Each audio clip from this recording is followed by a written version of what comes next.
क्या हाल है आप सबके। Welcome back to my channel. इस चैनल पे हम बात करते हैं कि आप कनाडा में इमिग्रेट किस तरह हो सकते हैं, इन्वेस्टमेंट्स किस तरह कर सकते हैं, बिजनेसेस किस तरह बाय कर सकते हैं, राइट तो आज की जो वीडियो है वो ये है कि कनाडा में आप जो बिजनेस बाय करते हैं तो उसके स्टेप्स क्या होते हैं, राइट, एग्जैक्ट प्रोसेस क्या होता है, राइट। ओके, हम डिटेल ईच तकरीबन 12 स्टेप्स हैं इसके अंदर, राइट। तो हम डिटेल जाएंगे ईच स्टेप्स के अंदर, ताकि अगर आप बिजनेस बाय कर रहे हैं या अगर आप लोकली कनाडा में रहते हैं, आप पीआर हैं, आप सिटीजन हैं या आप ओपन परमिट पे हैं, या आप कनाडा में इमिग्रेट करने वाले हैं बिजनेस कैटेगरी के अंदर, एंटरप्रेन्योरशिप के अंदर, सेल्फ एम्प्लॉयमेंट के अंदर, तो ये वीडियो है आपके लिए, राइट। तो लेट्स गेट स्टार्टेड। देखिए, पहली चीज तो जब आप बिजनेस बाय करने जाते हैं तो पहला तो आपने खुद ने ये चीज डिसाइड करनी है। Step number one is basically determine your goals and budget, right.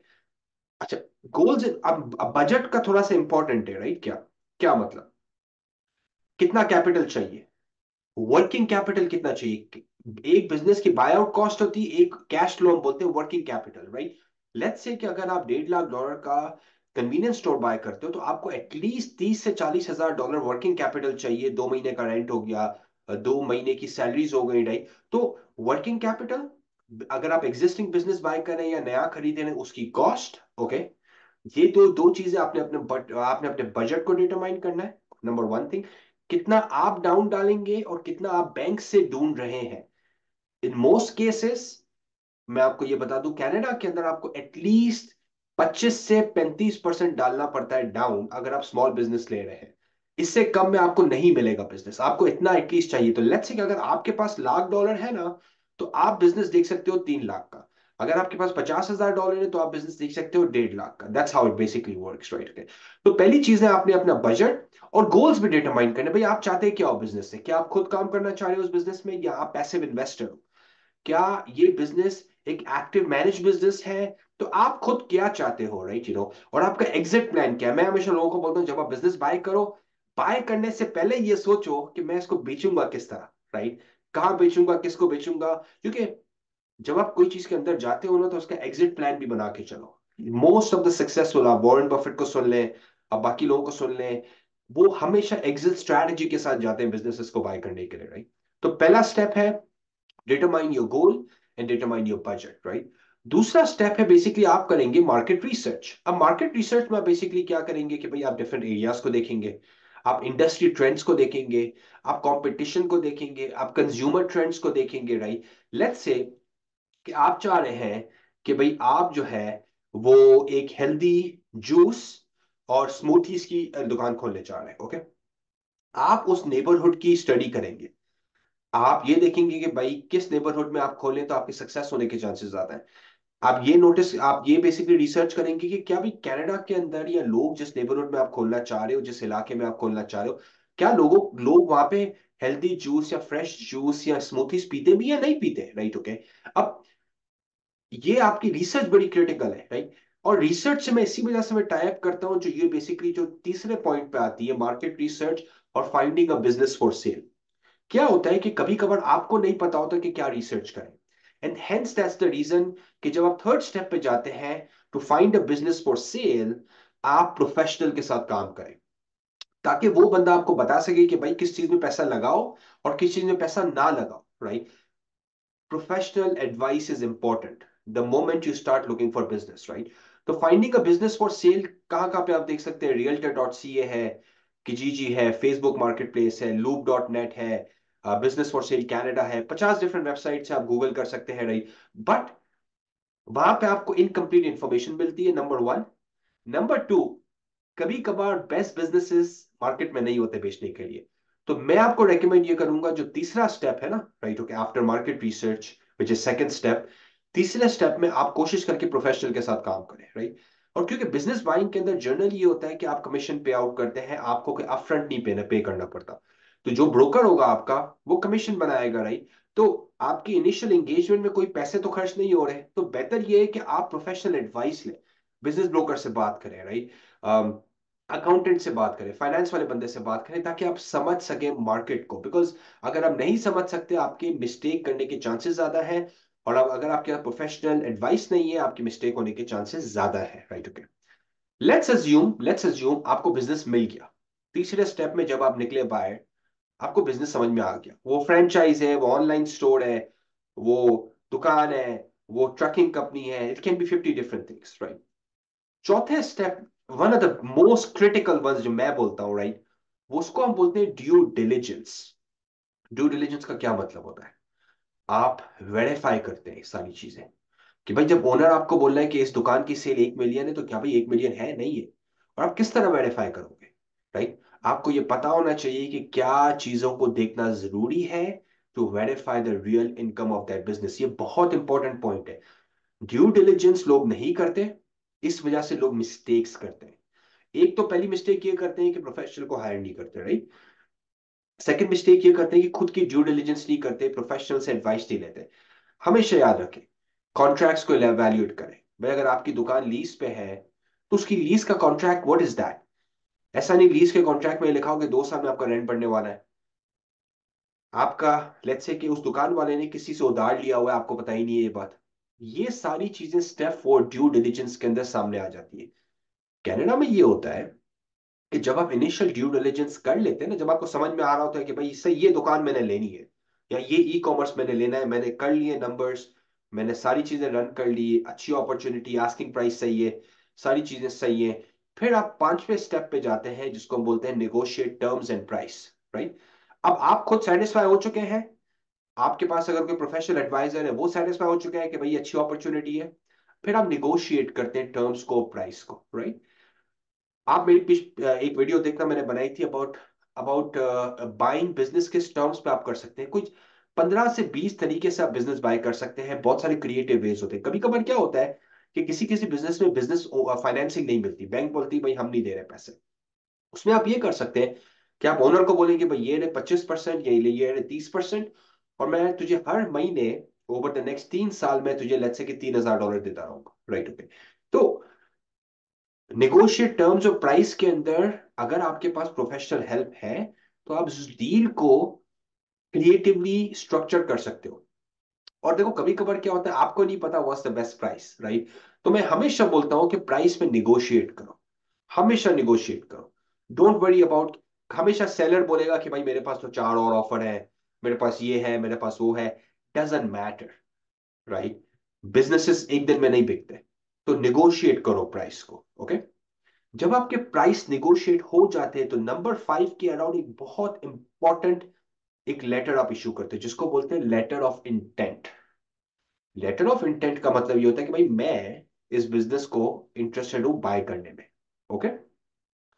पर लेटर ऑफ इंटेंट के अंदर जो है ना, कुछ बेसिकली कंडीशंस भी जाती है। लेट्स से कि फाइनेंसिंग की कंडीशन है, लेट्स से कि लैंडलॉर्ड आपको अप्रूव करे, लेट्स से कि अगर आप फ्रेंचाइज बाय करें तो भाई फ्रेंचाइज को भी तो आपको अप्रूव करने की जरूरत है ना, बायर को, right. So letter of intent के अंदर आप एक सॉफ्ट ऑफर डालते हैं और अपनी कंडीशंस को आउटलाइन करते हैं, okay. Most of it, most important one जिसको हम बेसिकली नंबर 6 है, वो है सिक्योर फाइनेंसिंग, राइट। तो आप ट्रेडिशनली बैंक्स के पास जा सकते हैं नंबर 6 में फाइनेंसिंग लेने के लिए। जिस तरह मैंने बोला 25 से 25 to 35% you need to basically invest right in your cash, and rest can be financed।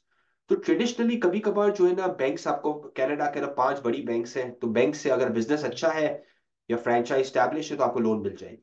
Let's say कि अगर आपको लोन नहीं मिलती है, तो कभी कभार आप जाते हैं बी लेंडर की तरफ। बी लेंडर क्या होता है?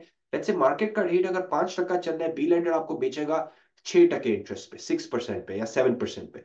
वो 1 या 2 पॉइंट्स हमेशा मार्केट से हाई होते हैं, क्यों?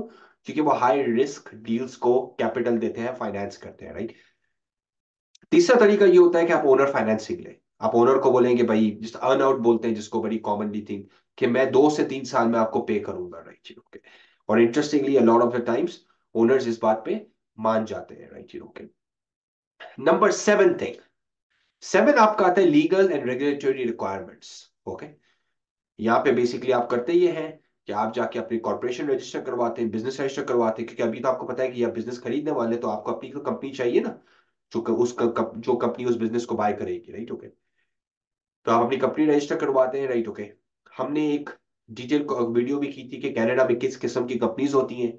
एक सेल्फ एम्प्लॉयड होती है, एक लेकिन कॉर्पोरेशन होती हैं। आपको ये चीज समझना बहुत जरूरी है। जनरली आपका लॉयर या आपका अकाउंटेंट आपको इस चीज के अराउंड एडवाइस देगा कि आपके पर्टिकुलर सिनेरियो के अंदर कौन सा structure, legal structure is the best for you. Okay, that's number 7। City का लेट्स से अगर हम रेस्टोरेंट बाय कर रहे हैं तो लीगल में परमिट होता है, हेल्थ फूड परमिट होता है, ये सारी चीजें लीगल में और रेगुलेटरी रिक्वायरमेंट्स में नंबर 7 में आ जाती है। ओके, लेट्स से कि आपने ये बाईपास कर लिया, फिर आप आ जाते हैं नंबर 8 पे, which is like finalising the purchase agreement, right. Purchase agreement में बेसिकली लाइक आपका लॉयर जो होता है वो ड्राफ्ट करता है परचेज एग्रीमेंट। ओके, वो सारी चीजों को लाइक कंसिडर करता है, सारी इंश्योर करता है कि टर्म्स एंड कंडीशन सारी मीट कर रही है और क्लियरली लेड आउट है, मतलब कि एग्रीमेंट क्लीन है, प्रॉपर है, ताकि दोनों पार्टीज एग्री कर रही है इस चीज के ऊपर। आपका लॉयर सारी ड्यू डिलिजेंस ये भी करता है कि भाई इस कंपनी पे कोई कर्जा तो नहीं है, ऐसा तो नहीं कि इस बंदे ने किसी से लोन ले लिए, ऐसा तो नहीं कि इसके ऊपर लीन है कोई, राइट तो आपका लॉयर ये थोड़ी सी ड्यू डिलिजेंस करता है। जनरली लॉयर का जो मार्केट रेट है बिजनेस क्लोज करने का, अगर आप स्मॉल बिजनेस लेते हो तो एनीवेयर फ्रॉम $3,000 टू $7,000, ये है मार्केट का रेट, राइट नंबर 9 पे हम आ जाते हैं, क्लोजिंग द डील। हो गई भाई, फाइनलाइज हो गया परचेज एग्रीमेंट, फिर एक दिन आप सेलेक्ट करते हैं डेट एंड टाइम, जिसको हम बोलते हैं हैंड ओवर डेट, राइट। चाबियां आपको ऑफिशियली उस डेट से मिलती, उस डेट के बाद आप है रिस्पॉन्सिबल। लेट्स से कि 9 बजे मंडे को ओनर ने साइन करके, आपने साइन करके, पैसे ट्रांसफर करके आपको चाबियां मिल गई। अब उस 9 बजे के बाद दुकान आपकी है, आपके ऊपर है सारी खर्चे, आप सेलर को नहीं जाके बोल सकते कि भाई ये चीज नहीं है, ये चीज नहीं है।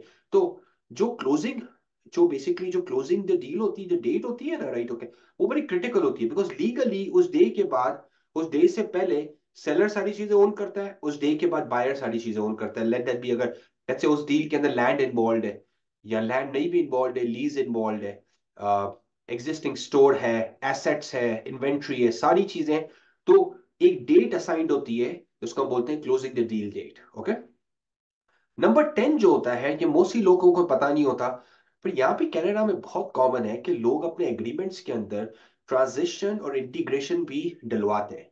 एग्जाम्पल, अगर मैं एक स्टोर ले रहा हूं, तो मैं अपनी डील में ये डालूंगा कि यार ये जो ओनर है ना, हमें 1 महीने तक ट्रेनिंग देगा इस प्राइस के अंदर ही।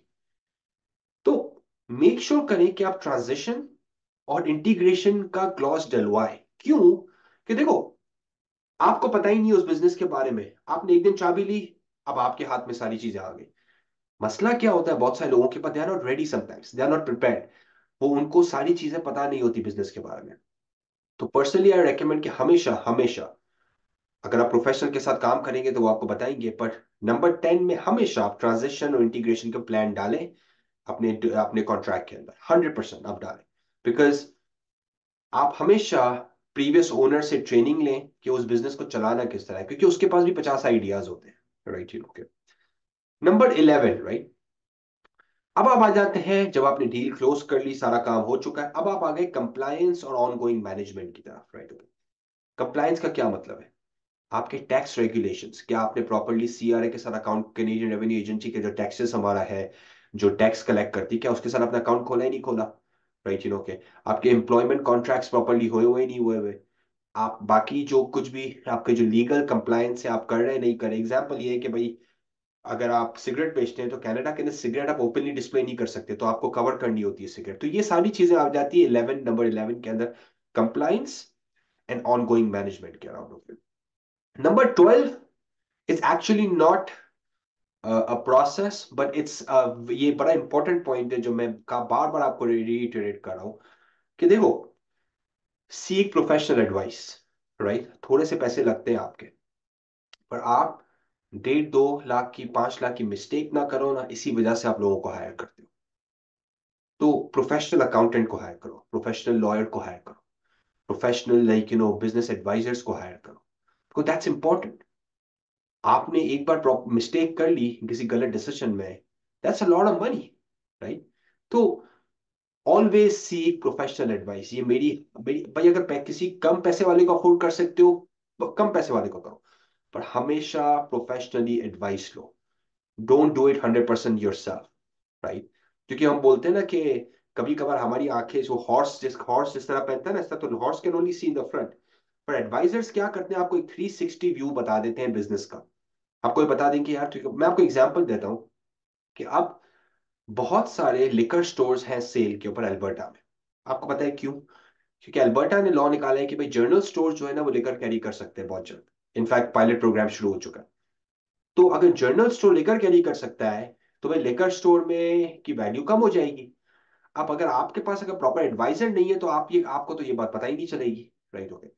तो always always seek professional advice, right? कभी भी आप प्रोफेशनल एडवाइस पे कॉम्प्रोमाइज ना करें, राइट? अगर आप कनाडा में इंटरेस्टेड है, लाइक बिजनेस बाय करने में या इन्वेस्ट करने में या बिजनेस इमिग्रेशन के अंडर आने में, तो आप हमें कांटेक्ट कर सकते हैं लॉटिक, LAWTIQ, lawtik.com के ऊपर। इस वीडियो के नीचे मुझे क्वेश्चंस भेजें अगर आपको कोई भी specific questions in on business investment, buying business, selling business, right? And I be happy to help you. Thank you.